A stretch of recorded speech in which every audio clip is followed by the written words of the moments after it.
Paper पर एक dot बनाते हैं तो उसे कहते हैं पॉइंट। ये है पॉइंट M। पॉइंट से बनती है लाइन। ये है लाइन L। लाइन को ना तो स्टार्टिंग पॉइंट होता है ना ही एंडिंग पॉइंट, इसलिए हम एरो हेड्स बनाते हैं। अब इसे देखिए, इसे तो दोनों ओर से एंड पॉइंट है। हमने पढ़ा इसे कहते हैं लाइन, इसे कहते हैं रे। अब ये क्या है? लाइन को कोई एंडिंग पॉइंट नहीं, रे को वन एंडिंग पॉइंट होता है, लेकिन इसे तो दोनों एंडिंग पॉइंट्स है। टू एंडिंग पॉइंट से समझता है इसकी लंबाई निश्चित मतलब फिक्स्ड है। ऐसे शेप जिसे टू एंड पॉइंट्स है, एक स्टार्टिंग का और दूसरा एंड का, इसे कहते हैं लाइन सेगमेंट।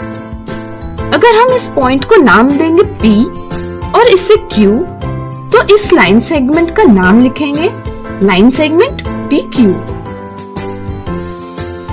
इसकी विशेषता ये है कि हम इसकी लंबाई नाप सकते हैं, और वो कैसे करेंगे?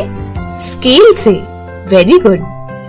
सिर्फ यही नहीं, हमें जितनी लेंथ यानी लंबाई का लाइन सेगमेंट चाहिए वह भी हम स्केल का यूज करके बना सकते हैं। आगे बढ़ते हुए सीखते हैं साइड क्या होती है।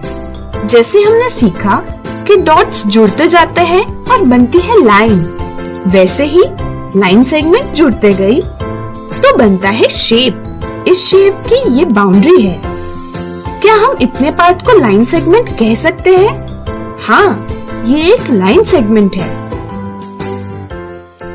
जब कोई लाइन सेगमेंट किसी शेप की बाउंड्री तय करती है तो उसे कहते हैं साइड। क्या कहते हैं?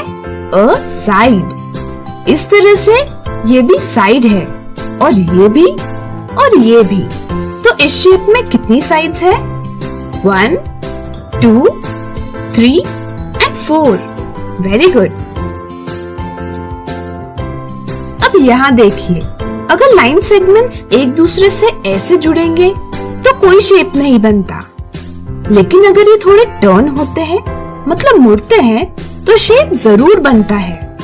सवाल ये है कि किसी लाइन सेगमेंट को कितना मुड़ना चाहिए। ये हमें पता चलता है एंगल से। मतलब दो लाइन सेगमेंट्स जब जुड़ती है तो उनके बीच बनता है एक एंगल। इसे कॉर्नर भी कहा जा सकता है। तो बताइए यहाँ कितने एंगल्स हैं? 1, 2 and 3। Very good. दो लाइन सेगमेंट्स एक दूसरे के साथ एल फॉर्म करते हैं, जैसे ये रॉड और ये रोप।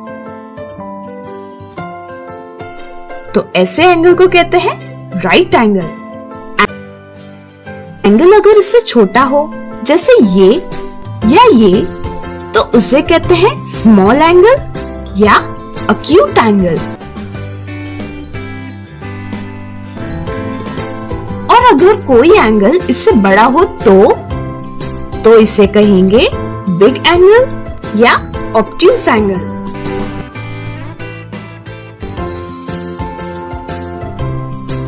तो इस पार्ट में हमने क्या सीखा? A line segment have two ending points. Line segments form side of a shape.